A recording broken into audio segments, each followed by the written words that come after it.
It was the day before Thanksgiving, 1971. The weather in Portland, Oregon was bleak, overcast, and raining heavily. A man carrying a black briefcase walked up to the Northwest Orient Airlines flight counter. He used cash to purchase a one-way ticket on Flight 305 to Seattle. The man gave his name as Dan Cooper, a quiet, unassuming passenger in a dark suit. He wore a crisp white shirt, a black tie, and a mother-of-pearl tie clip. No one suspected that this ordinary-looking man was about to pull off the greatest unsolved heist in American aviation history. He boarded the Boeing 727 and took seat 18. See, in the rear of the cabin, Cooper ordered a bourbon and soda, lit a cigarette, and waited for takeoff. The flight was short, a brief 30-minute hop from Portland, to Seattle. But shortly after the plane left the ground, Cooper handed a note to a young flight attendant named Florence Schaffner. She assumed it was just another businessman slipping his phone number, so she dropped it unopened into her purse. Cooper leaned closer and whispered, "Miss, you'd better look at that note. I have a bomb." Schaffner opened the folded piece of paper. The exact words are lost to history, but the message was clear. It demanded $200,000 in negotiable American currency. It also demanded 4 parachutes and a fuel truck standing by in Seattle to refuel the plane upon arrival. To prove he wasn't bluffing, Cooper opened his briefcase just enough for Schaffner to see.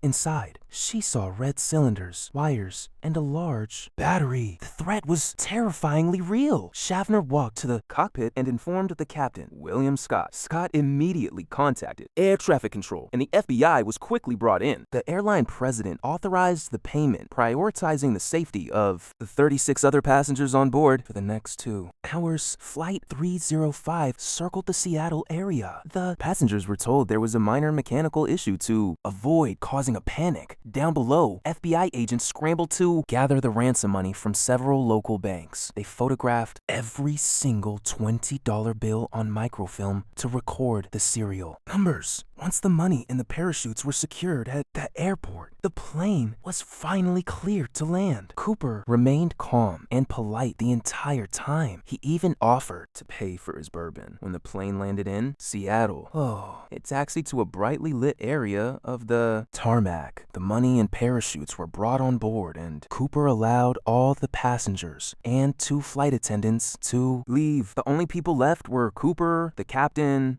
the first officer, the flight engineer, and 1 flight attendant. Cooper then gave his final, highly specific instructions. He wanted the plane to fly toward Mexico City. He demanded the aircraft stay below 10,000 feet, a dangerously low altitude. The landing gear had to remain deployed, and the wing flaps lowered to 15 degrees. This configuration would force the plane to fly at roughly 115 knots, just barely above stalling speed. He also demanded that the rear air stairs be left open during the flight. The pilot informed him that the plane could not safely take off with the stairs deployed.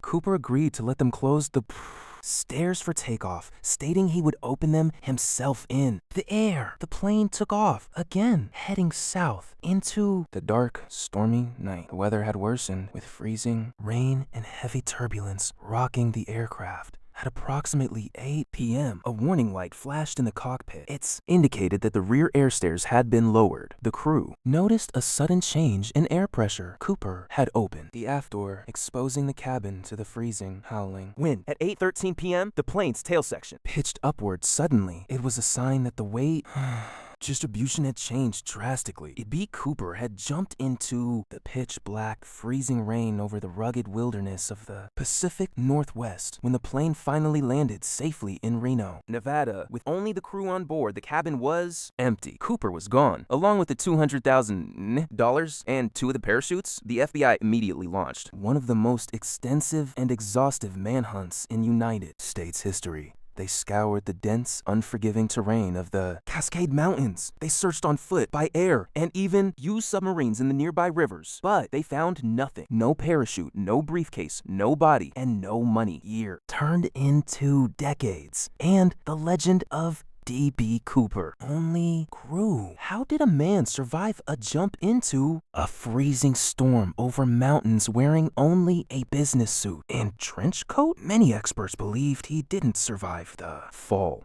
Conditions were simply too extreme, but If he died, where was the body? Where was the money? In 1980, a young boy named Brian Ingram was vacationing with his family along the Columbia River. He was digging in the sand when he uncovered 3 bundles of decaying $20 bills. The serial numbers matched the ransom money perfectly. It was the only confirmed piece of evidence ever found from the heist outside the plane. The discovery of the money sparked a massive renewed search of the riverbank, but nothing else was ever found. Did the money wash down the river from where he landed? Did he bury it there later? Or was it planted? The FBI investigated over 1,000 suspects over the next 45 years. There were military paratroopers, career criminals, and even people who confessed on their deathbeds, but none of them were a perfect match. The case remains the only unsolved skyjacking in American history. In 2016, the FBI officially suspended the active investigation into the D.B. Cooper case. The mystery continues. To captivate the imagination of the American public, a story of a phantom who vanished into the stormy night sky, taking his secrets with him forever.